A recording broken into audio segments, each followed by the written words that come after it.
This shoot is quite a reunion for us.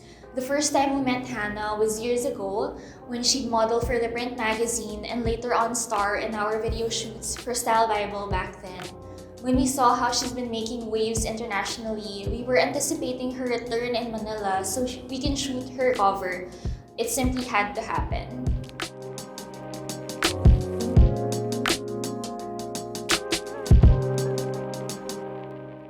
There was a number of logistical hurdles that needed to be overcome for this to push through. The days leading up to the shoot were filled with feelings of uncertainty, but as Steph said, we just had to make it happen.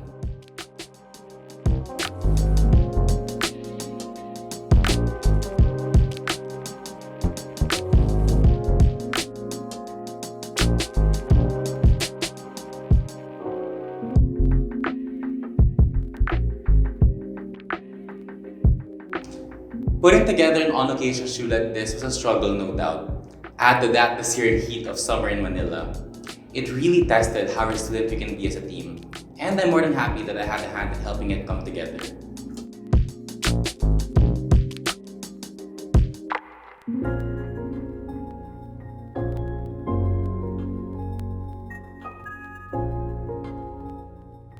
The initial plan was to shoot in a studio and recreate what Manila formerly looked like. But we ended up shooting in Escolta because it would be a better fit for the overall look. Manila was the perfect backdrop for Hannah because this is where she started working.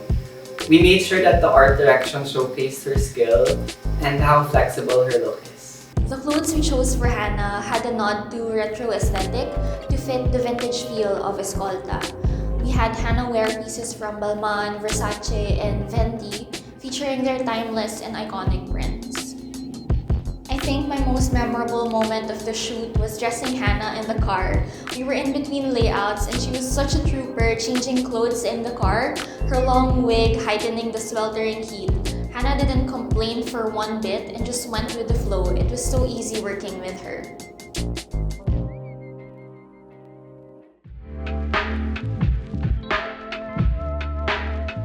So for beauty, we wanted to channel Anna Baile, who's the first Asian supermodel. We opted to have her signature bold lip, which is kind of a mix between a purple and a red, and we matched that with a very 90s smudge smoky eye, courtesy of our makeup artist, Slow Lopez.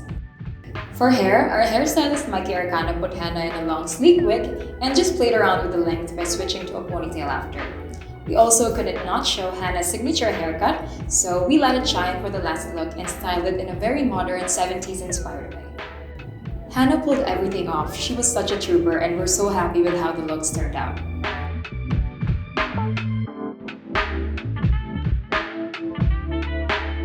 My favorite layout would have to be the one where she's wearing white cohorts from Balmain. We shot it in Jones Bridge. It was really traffic that day, but when you see the final photos, you wouldn't really notice it. As in, parang kami lang yun nandun sa area na yun. Hannah was really professional and easy to work with. It was really a pleasure working with her and seeing her in action.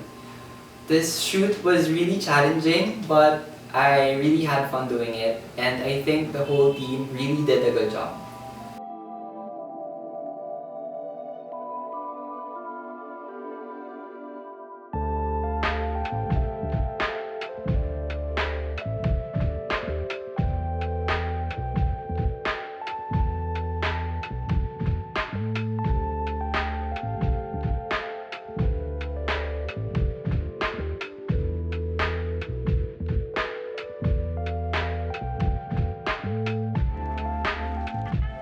I was so excited to find out that I'd be interviewing the Hannah Locsin for this month's cover story because I've been following her entire journey as a professional model.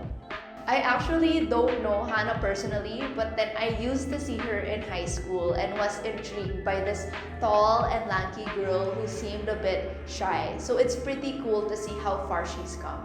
I was actually really surprised during the Zoom interview because she wasn't shy. After all, she was actually pretty chatty and outgoing, and she gamely opened up about her entire journey so far as a model, including her hardships, challenges, and also the small wins that she achieved along the way.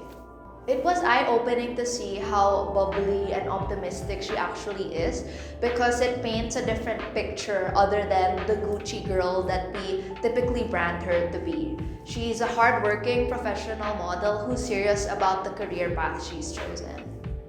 All in all, the shoot was an experience to remember, not just for the challenge of mounting it, but because it was a full circle moment. We saw how Hannah started as a young model, cheered her on as she reached the international scene, and now she came back home to preview.